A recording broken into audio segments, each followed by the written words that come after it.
नमस्कार and welcome you world affairs. मैं हूं प्रशांत धवन। नाउ पर्सनली ये एक ऐसा टॉपिक है जिस पर मैं वीडियो बनाने की सोच रहा था लंबे समय से, मगर मैंने सोचा कि एक बार भारत सरकार अपनी तरफ से कुछ कह देना तभी वीडियो बनाऊंगा, क्योंकि नहीं तो चाइना में जो स्थिति है वो देखकर दुनिया भर में पैनिक फैल रहा है आज के समय। भारत सरकार ने हाल ही में ये कहा है कि मास्क पहनने का टाइम वापस आ चुका है। जब भी आप क्राउडेड एरिया में जाते हो, भीड़ भाड़ वाले इलाके में जाते हो, मास्क हमेशा पहनना। उसके अलावा प्रिकॉशन डोजेज जो है कोविड वैक्सीन की, ये भी लगाना स्टार्ट कर दो।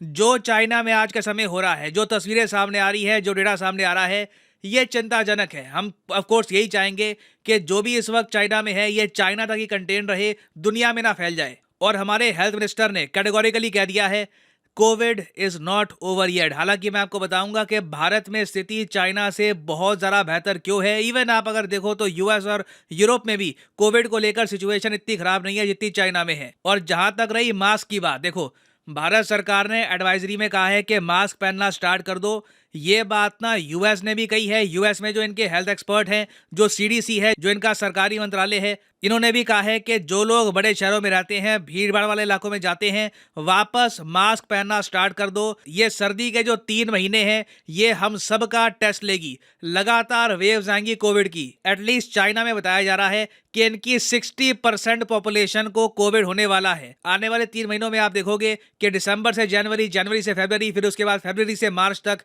लगातार चाइना में कोविड की वेव आती रहेगी।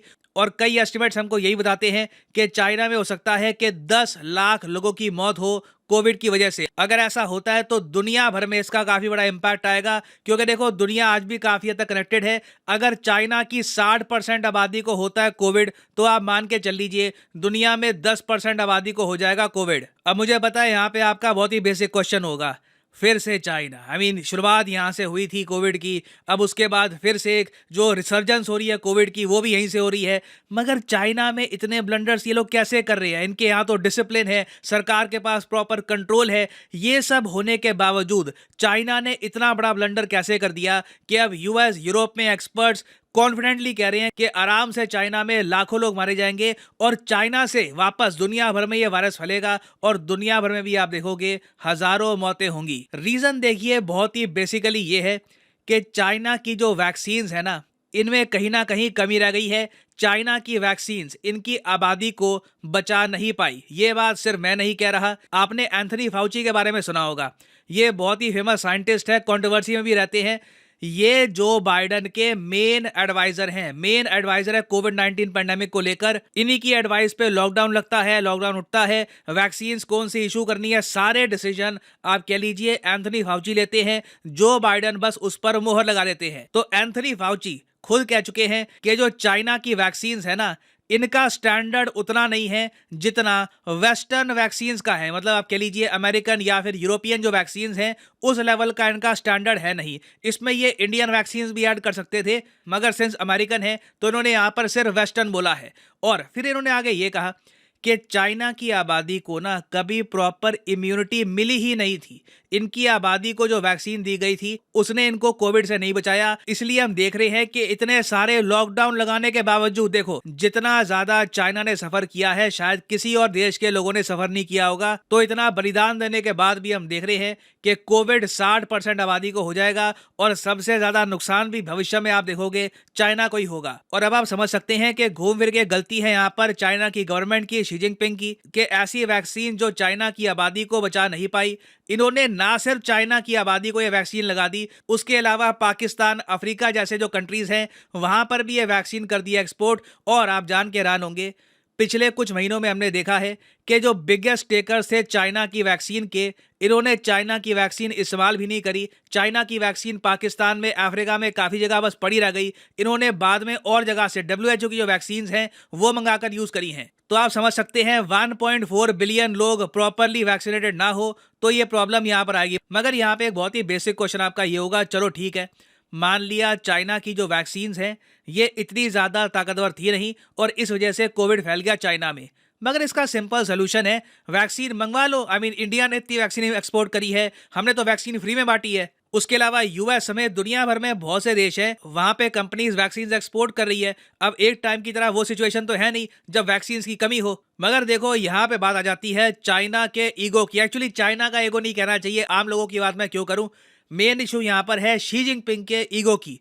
शी जिनपिंग ये चाहते हैं कि दुनिया के सामने चाइना दिखे एक मेडिकल सुपर पावर जो पेंडेमिक को खुद ही कंट्रोल कर लेता है। शी जिनपिंग ये चाहते हैं कि चाइना दुनिया को संकेत ये भेजे कि चाइना ने खुद वैक्सीन बनाई और खुद ये पेंडेमिक कर लिया कंट्रोल। मगर गड़बड़ तो हो चुकी है, जो चाइना की वैक्सीन है ये काम कर नहीं रही। मगर शी जिनपिंग ना इस बात को एक्सेप्ट करने को तैयार नहीं है कि जो वेस्टर्न वैक्सीन है, जो अमेरिकन वैक्सीन इनको ऑफर की जा रही है, ये इनको यूज करनी चाहिए। क्योंकि शी जिनपिंग को ये पता है कि अपनी बहुत बड़ी आबादी को इतने सारे डोजेस देने के बाद अगर ये कहते हैं कि आपको ना 3-4 डोजेस और लगाने पड़ेंगे और ये जो ये वाली वैक्सीन आएंगी है ना, ये बाहर से हमने मंगवाई है, इससे शी जिनपिंग की जो इमेज है चाइना में, इसको बहुत बड़ा झटका लगेगा। लोग कहेंगे कि अच्छा तो जो पहले वैक्सीन लगवाई थी वो ऐसी लगवा दी थी। तो शी जिनपिंग देखो बहुत ही बुरा फंस चुके हैं। उसी के साथ साथ अपने लोगों पर इतने ज्यादा लॉकडाउन लगाए, लोगों को इतना मजबूर कर दिया कि लोगों ने सरकार के अगेंस्ट प्रोटेस्ट करना स्टार्ट कर दिया। तो आप कह सकते हैं कि चाइना की किस्मत खराब थी कि इनका जो लीडर है ये एक विजनरी लीडर नहीं है।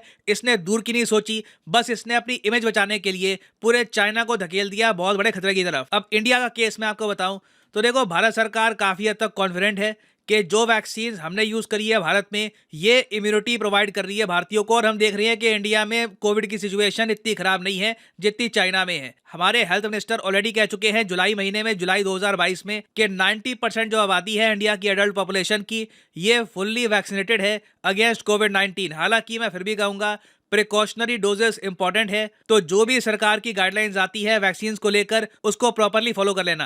अब यहाँ पर आप पूछ सकते हैं अच्छा ठीक है, तो मेन इशू यहाँ पर यही है ना कि चाइना में कोविड फैल सकता है, फिर वहां से लोग ट्रैवल करेंगे।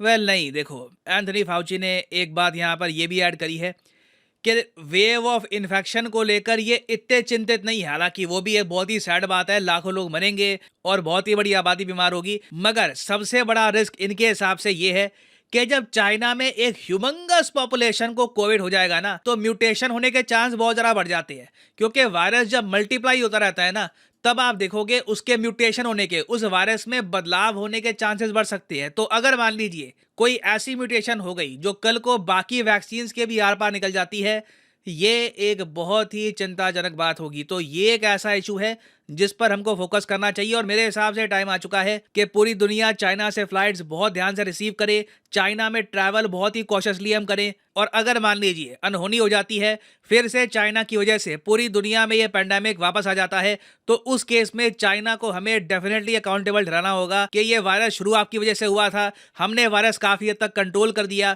फिर तुम्हारी गलती की वजह से फिर से ये वायरस दुनिया भर में फैल रहा है। और अगर मान लीजिए दुनिया भर में केसेस बढ़ते हैं, तो डेफिनेटली आप देखोगे ग्लोबल इकोनॉमिक ग्रोथ और ज़्यादा कम हो जाएगी। स्टॉक मार्केट हो सकता है क्रैश कर जाए। आज हमने देखा है कि स्टॉक मार्केट काफ़ी हद तक गिरी है। डर यही है कि चाइना में जो हो रहा है ये फैल ना जाए। इवन मैं कहता हूं कि ना भी फैले ना, आप इमेजिन करके देखो 60% चाइना की आबादी को कोविड हो जाएगा अगर, तो कितनी ज़्यादा इनकी प्रोडक्शन कम होगी, चाइना के एक्सपोर्ट्स गिरेंगे, मैन्युफैक्चरिंग कम होगी। ऑफ कोर्स यहाँ पे आप कह सकते हो कि ये हमारे लिए तो अच्छी बात है, मैन्युफैक्चरिंग फिर हमारे यहाँ आएगी। देखो वो प्रोसेस लंबा होगा, वो प्रोसेस कंप्लीट होने में 2-3-4 साल लग सकते हैं, मगर तब तक ग्लोबल इकोनॉमी को चाइना बड़े झटके दे चुका होगा। तो आने वाला समय देखिए बहुत ही टेस्टिंग रहने वाला है। मैं आप सबको यही कहूँगा, जो भी होता है डू नॉट पैनिक, जो भी सरकार की गाइडलाइंस है प्रॉपर्ली फॉलो करिएगा।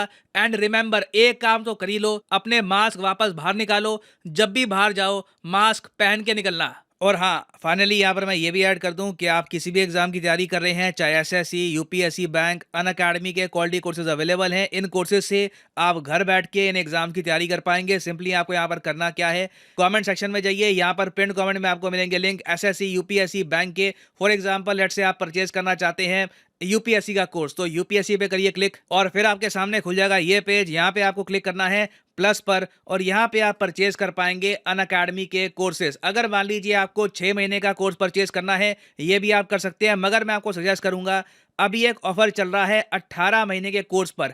18 महीने का कोर्स आप अगर परचेज करते हैं तो 3 महीने आपको एक्स्ट्रा मिलेंगे, ऑटोमेटिकली आपका कोर्स बन जाएगा 21 महीने का। तो ये कोर्स आप कर सकते हैं परचेज, मगर जो प्राइसेस यहाँ पर लिखे हैं ये पे करने की जरूरत नहीं है। सिंपली यहाँ पर कोड डालिए PD10 और अपने आप देखोगे प्राइसेस गिरना शुरू हो जाएंगे, the prices will start falling. So use the code PD10 and save money. So इसी नोट के साथ ये वीडियो का thank you for listening and as always God bless you all.